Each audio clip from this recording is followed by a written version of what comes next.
Kisah Nabi Ilyas alaihi salam. Dahulu kala, di sebuah negeri di wilayah Syam, hiduplah seorang raja bernama Ahab.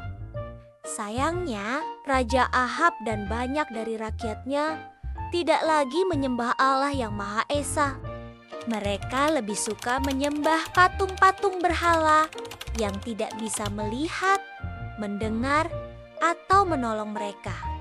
Allah Subhanahu wa Ta'ala sangat sedih melihat perbuatan Raja Ahab dan kaumnya. Karena itu, Allah mengutus seorang nabi yang sangat istimewa bernama Ilyas untuk mengingatkan mereka agar kembali menyembah Allah saja. Nabi Ilyas adalah seorang yang sangat jujur dan berani. Beliau datang kepada Raja Ahab dan berkata dengan tegas, "Wahai Raja, tinggalkanlah berhala-berhala itu dan sembahlah Allah yang Maha Kuasa, satu-satunya Tuhan yang benar." Namun, Raja Ahab dan para pengikutnya tidak mau mendengarkan nasihat Nabi Ilyas. Mereka bahkan mengejek dan mengancam Nabi Ilyas. Nabi Ilyas tidak takut. Beliau terus menyampaikan kebenaran, meskipun banyak orang yang marah kepadanya. Karena Raja Ahab dan kaumnya tetap tidak mau bertobat, Allah memberikan ujian kepada mereka. Allah membuat hujan tidak turun selama bertahun-tahun di negeri itu. Tanah menjadi kering kerontang, sungai-sungai mengering, dan tumbuh-tumbuhan mati. Orang-orang dan hewan-hewan menjadi sangat susah karena kekurangan air dan makanan. Raja Ahab akhirnya mencari Nabi Ilyas karena ia tahu bahwa musibah ini pasti ada hubungannya dengan dakwah Nabi Ilyas. Raja Ahab meminta Nabi Ilyas untuk berdoa kepada Tuhannya agar hujan kembali turun. Nabi Ilyas kemudian menantang Raja Ahab dan para penyembah berhala untuk berkumpul di sebuah gunung. Di sana, Nabi Ilyas berkata, "Mari kita buktikan. Siapakah Tuhan yang sebenarnya? Kalian berdoalah kepada berhala kalian, dan aku akan berdoa kepada Allah Tuhanku. Jika ada api dari langit yang menyambar kurban dari salah satu kita, dialah Tuhan yang benar." Para penyembah berhala setuju. Mereka berdoa sungguh-sungguh kepada berhala mereka dari pagi hingga siang, tetapi tidak ada api yang turun. Kemudian, tiba giliran Nabi Ilyas. Beliau berdoa dengan khusyuk kepada Allah Subhanahu wa Ta'ala. Seketika itu juga, dari langit turunlah api yang besar, menyambar kurban Nabi Ilyas hingga habis. Melihat kejadian yang luar biasa itu, sebagian orang akhirnya percaya bahwa Allah lah satu-satunya Tuhan yang benar. Namun, Raja Ahab dan sebagian besar pengikutnya masih saja keras kepala dan tidak mau beriman.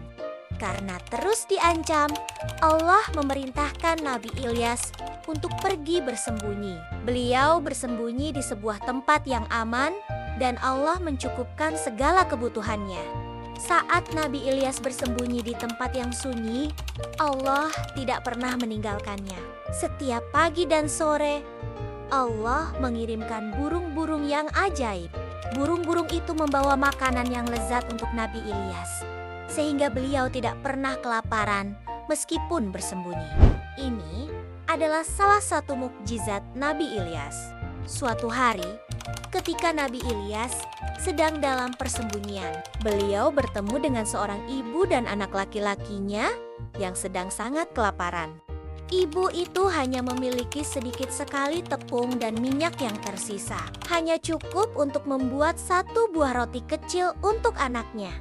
Nabi Ilyas dengan penuh keyakinan kepada Allah meminta ibu itu untuk membuatkan roti untuknya terlebih dahulu dengan menyebut nama Allah. Ajaibnya, setelah itu tepung dan minyak ibu itu tidak habis-habis. Mereka bisa terus membuat roti yang cukup untuk mereka bertiga selama berhari-hari. Ini adalah mukjizat lain yang menunjukkan pertolongan Allah kepada Nabi Ilyas dan orang-orang yang bersamanya. Kemudian, Nabi Ilyas bertemu dengan seorang anak laki-laki yang sedang sakit parah bernama Ilyasa. Nabi Ilyas sangat iba melihatnya. Beliau berdoa dengan sungguh-sungguh kepada Allah Subhanahu wa Ta'ala untuk kesembuhan Ilyasa. Atas kehendak Allah yang Maha Penyembuh, Ilyasa sembuh seketika dari sakitnya. Setelah kejadian itu, Ilyasa sangat berterima kasih kepada Nabi Ilyas dan memutuskan untuk selalu mengikuti dan membantu beliau dalam menyampaikan ajaran Allah. Ilyasa menjadi murid dan sahabat setia Nabi Ilyas. Setelah bertahun-tahun berdakwah dan menunjukkan banyak mukjizat atas izin Allah, ada sebuah kisah yang sangat istimewa tentang akhir hayat Nabi Ilyas di bumi. Nabi Ilyas tidak wafat seperti manusia biasa. Allah Subhanahu wa Ta'ala mengangkat beliau ke langit dalam keadaan hidup. Beberapa riwayat menceritakan bahwa Nabi Ilyas diangkat ke langit dengan menaiki kuda yang berapi. Ini adalah kemuliaan besar yang Allah berikan kepada Nabi Ilyas karena kesabaran dan keteguhannya dalam beriman. Setelah Nabi Ilyas diangkat ke langit, Nabi Ilyasa melanjutkan tugas mulia beliau untuk mengajak kaumnya kembali menyembah Allah Subhanahu wa Ta'ala. Kisah Nabi Ilyas mengajarkan kita tentang pentingnya memiliki iman yang kuat, berani menyampaikan kebenaran, dan sabar akan selalu mendapat pertolongan Allah. Sampai jumpa di kisah Nabi berikutnya. Assalamualaikum. Thanks for watching. And don't forget to like, share, and subscribe.